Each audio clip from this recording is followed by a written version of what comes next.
അപ്പം കൂട്ടുകാരെ ഹായ്. സ്കൂളൊക്കെ തുറന്ന് എല്ലാവരും നല്ല സന്തോഷത്തിലായിരിക്കൂലേ? പുള്ളിക്കുടയും നല്ല പുതിയ യൂണിഫോമും ഒക്കെ ഇട്ടിട്ട് എല്ലാവരും ഇപ്പം സ്കൂളിൽ പോവാറുണ്ടല്ലേ, നല്ല മിടുക്കരായിട്ട്.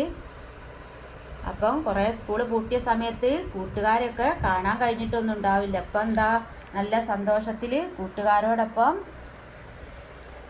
കുറേ കളിക്കുകയും ചെയ്യാം, പിന്നെ അതിൽ കൂട്ടത്തിൽ എന്താ നമുക്ക് പഠിക്കുകയും ചെയ്യാല്ലേ. അപ്പോൾ കനകച്ചിലങ്ക എന്ന് പറയുന്ന 3-ാം ക്ലാസ്സിലെ പുതിയ ടെക്സ്റ്റ് ബുക്കിലുള്ള 1-ാം പാഠമാണ് നമ്മളിപ്പോൾ നോക്കാൻ പോകുന്നത് കേട്ടോ.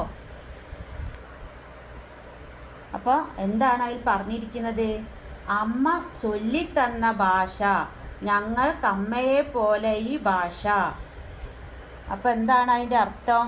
എന്താ എഴുതിയ ആൾ ഉദ്ദേശിച്ചിരിക്കുന്നത്? അമ്മ നമുക്ക് ആദ്യമായിട്ട് ചൊല്ലിത്തരിക എന്താണ്?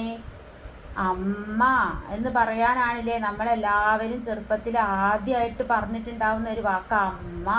അപ്പം അമ്മ ചൊല്ലിത്തന്ന ഭാഷയും ഞങ്ങൾക്ക് അമ്മയെ പോലെ തന്നെയാണ് മലയാള ഭാഷ അല്ലേ. മലയാള ഭാഷ നമ്മുടെ എന്താണ്? മാതൃഭാഷയാണ്. അപ്പോൾ PT ഭാസ്കര പണിക്കരാണ് ഇങ്ങനെ എഴുതിയിരിക്കുന്നത്. അപ്പം അത്രയും ഭാഗം കൂട്ടുകാർക്ക് മനസ്സിലായല്ലോ. ഇനി നമുക്ക് കാക്കിരി പൂക്കിരി എന്ന് പറയുന്ന ഒരു കവിത ചൊല്ലി നോക്കാം.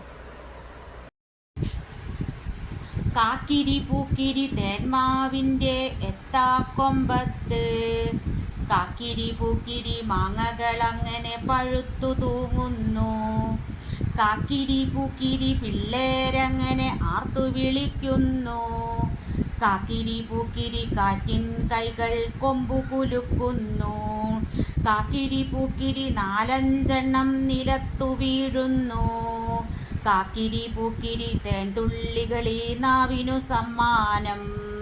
രാമകൃഷ്ണൻ കുമരനല്ലൂർ.